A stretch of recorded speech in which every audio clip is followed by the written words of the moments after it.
Hello again. In this part, we will learn about Lean Canvas. We will see how we can use this tool in order to organize our idea or framework for testing our possible idea, which may solve a possible problem. Again, what we may think that is a problem, it may not be a real problem. Do not forget my example with the cheap fencing scoring machine. The market showed me that it wasn't a real problem. People needed actually something else. So for this Lean Canvas, it's like a table. You can see it here. We start from the problem. We write down the problem. Then the second thing that we should know regarding a problem is who are our customers, which is the segment of customers interested in our problem.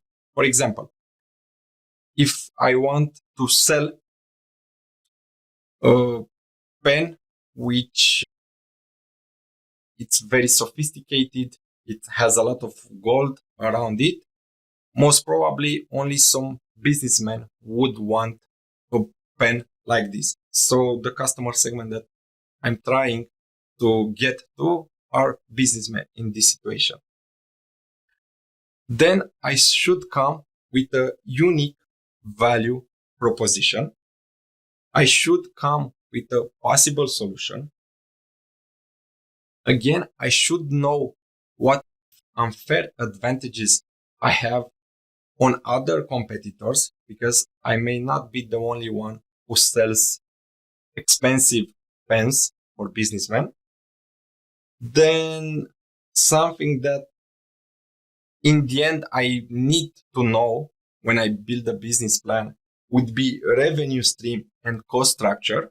But in the beginning, for the prototyping stage, I shouldn't have that much in mind these two things, because it's just an idea.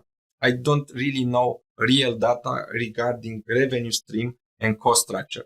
Would be just a guess, and it's not important in the beginning. But one thing that it's very important for us is to have some key metrics in order to test the idea, to know which would be our early adopters, and also to know which would be the channels where we can promote our idea. Let's take an example. The problem. I don't work out enough. So maybe I want to try something new regarding different exercises. Maybe I want to try fencing classes.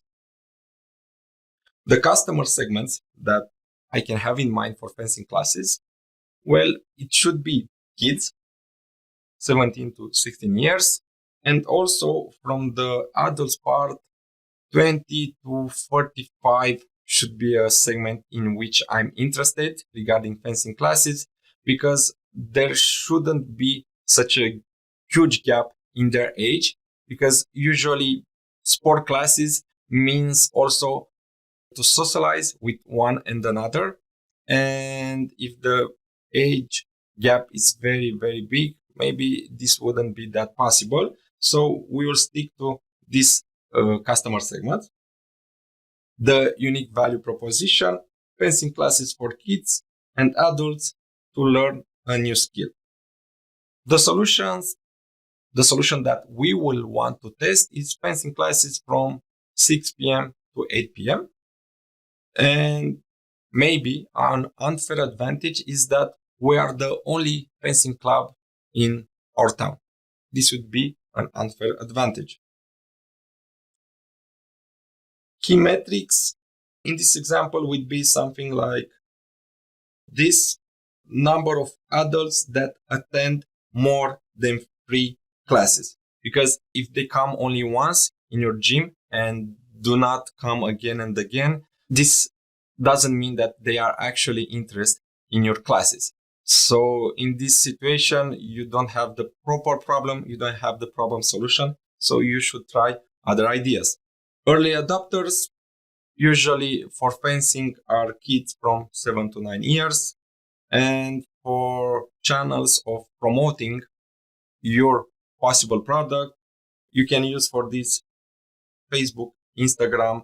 You can go to schools, you can go to sports stores, even supermarkets, and put there some information about your classes in order to start to test to see if people are interested in fencing classes. So again, this is a very important tool, the link canvas, which enable us to have all the information organized.